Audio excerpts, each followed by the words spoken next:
Hi, in this lesson we'll learn an easy technique to improvise a thrilling jazzy blues. Let me demonstrate the sound we can make when we master this lesson.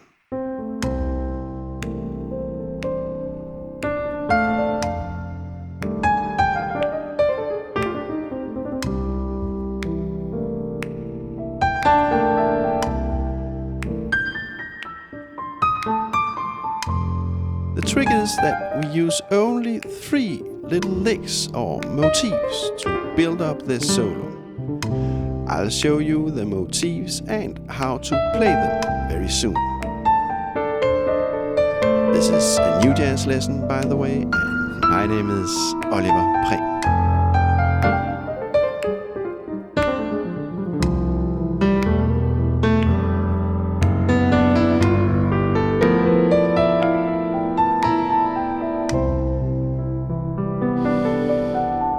Okay, our first chord is a C7 chord.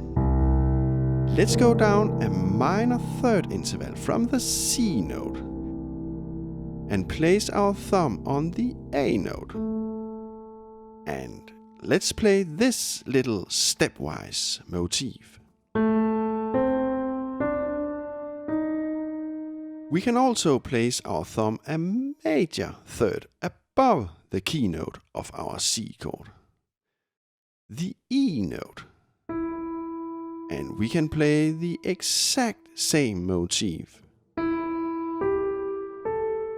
So we have a little mnemonic rule that we are going to use throughout this entire lesson. We place our thumb either a minor third below or a major third above the key note of the chord. Let's try to connect the 2 positions of our motif. We go from thumb on A to thumb on E,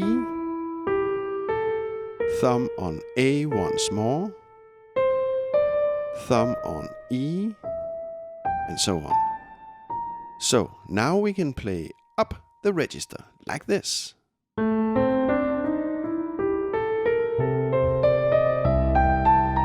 down the register like this.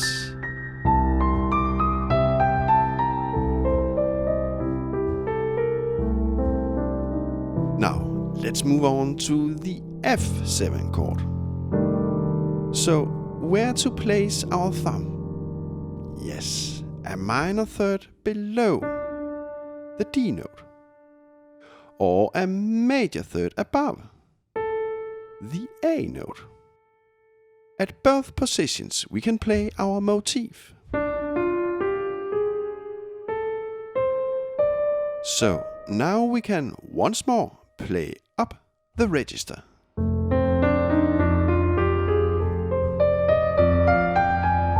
Or down the register.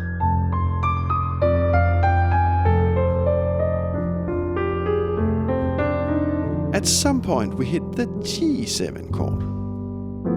So, what to do now? Yes, we place our thumb either a minor third below on the E note, or a major third above on the B note. And we play our motif up the register.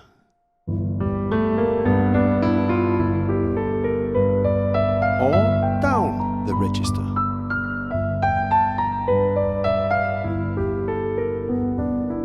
Now let's play our 12-bar blues and exercise our stepwise motif.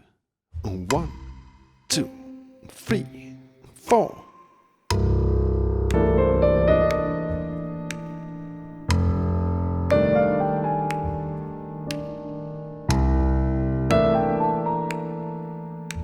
This all may seem very simple, and I know we cannot hear any music yet. But don't worry, we'll put on more and more stuff as we move along. By the way, later on in this lesson, I will make a little comment on the left-hand chords if you should be interested.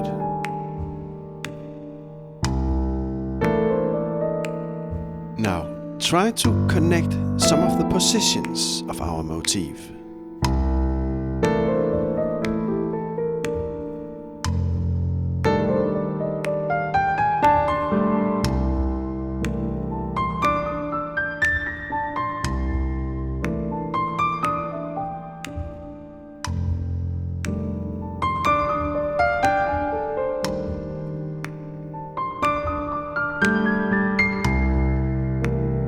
And you are, of course, most welcome to vary the motif in different ways.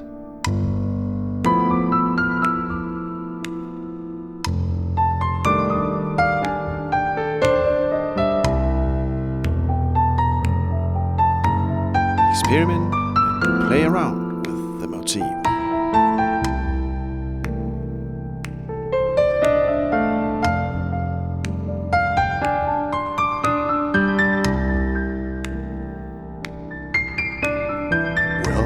Can you hear? We can actually achieve a lot by using only a single motif as basic material for our improvisation.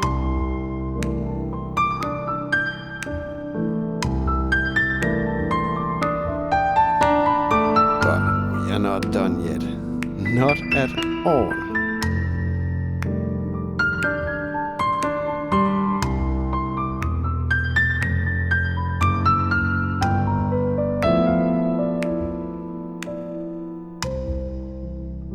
Let's make up another motif. What about this little motif?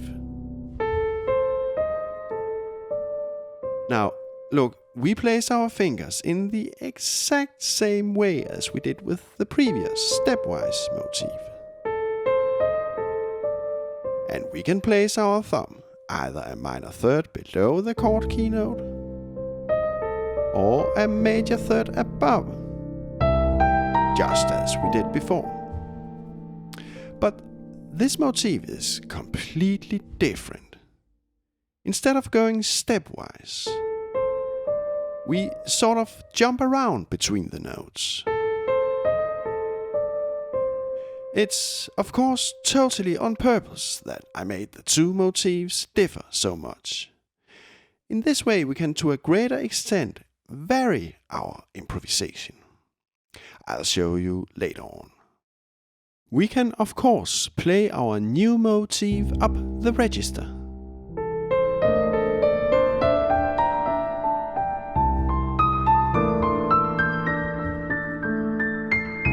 And down the register, just as we did with our previous stepwise motif.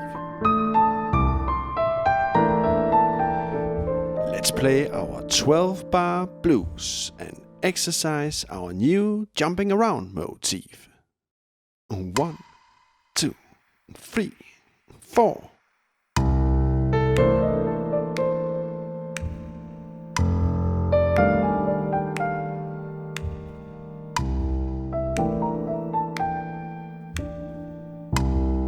Try to connect some of the positions.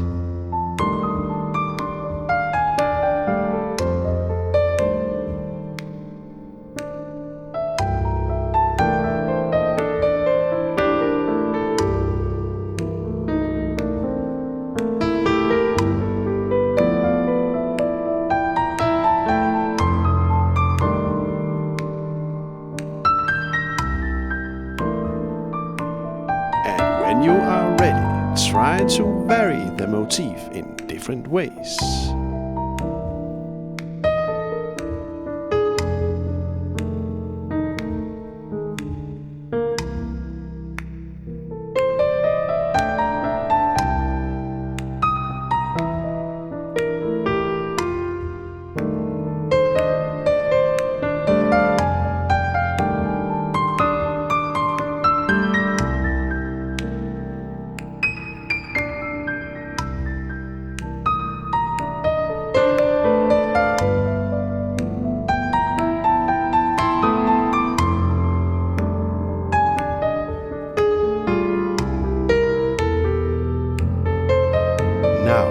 let's try to mix in the stepwise motif as well.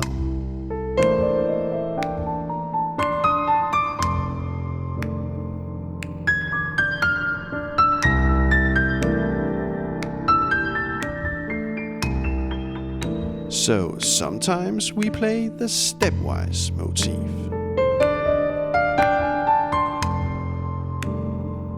Sometimes we play the jumping around motif.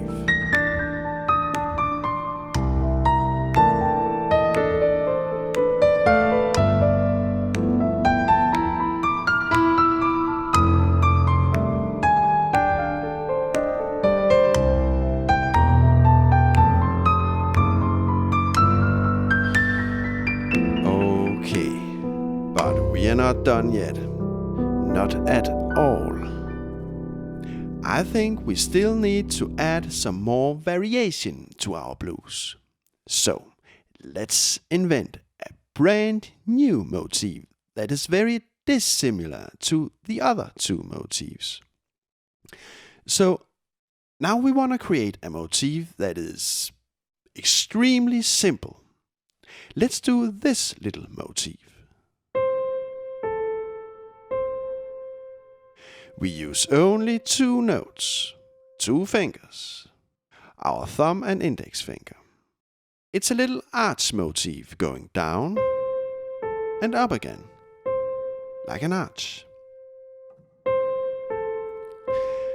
This motif differs from the 2 other motifs because it is so extremely simple and symmetric, by the way, going down and up again. And the really great thing is that we place our thumb on the exact same locations as we did with the other 2 motifs.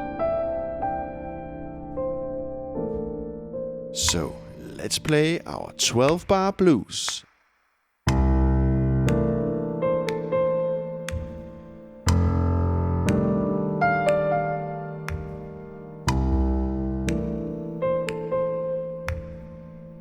Connect some of the positions.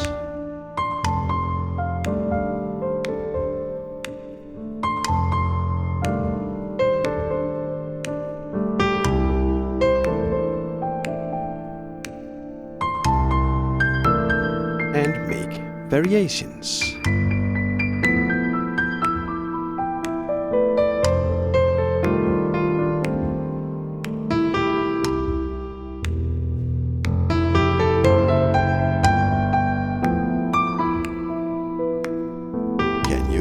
How much we can actually gain from this very simple 2-finger motif.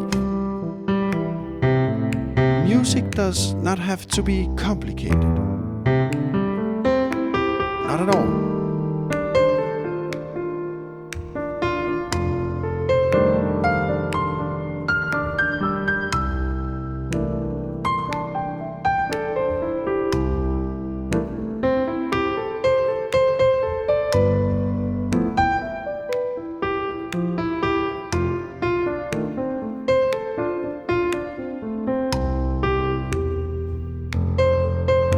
When you feel for it, mix in the other motifs as well.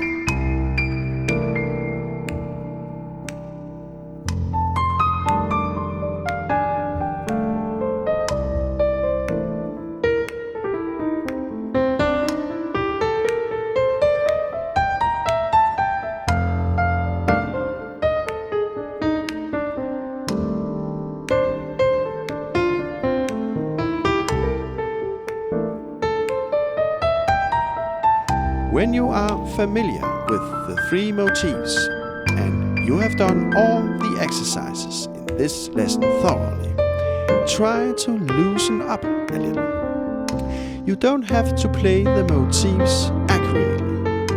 Try to vary the motifs even more.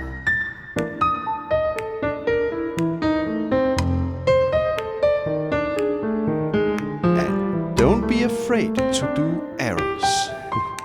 Some errors may even sound great. Repeat and exercise all the great errors. In this way, you develop the sound you like, your own style, your own music.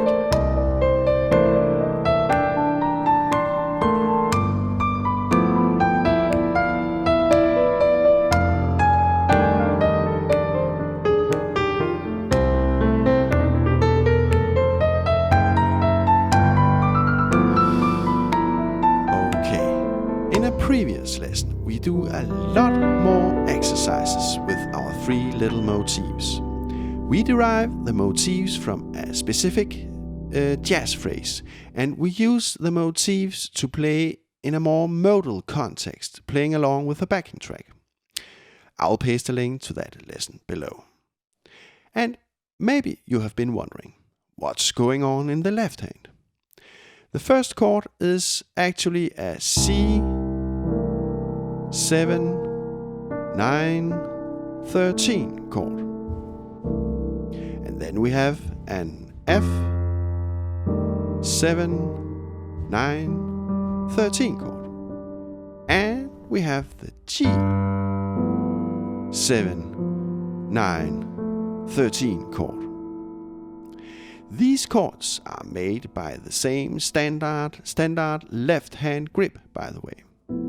I explain a lot more about this left-hand grip in another lesson. I'll paste a link to that lesson below. And finally, thank you so much to all of you who made voluntary donations. I'm just so grateful. With donations, I can cut down the hours at my regular job and make more music lessons.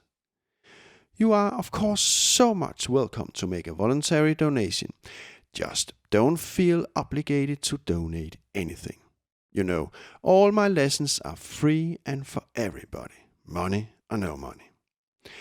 And also, thanks a lot to all those who translated the English subtitles to other languages.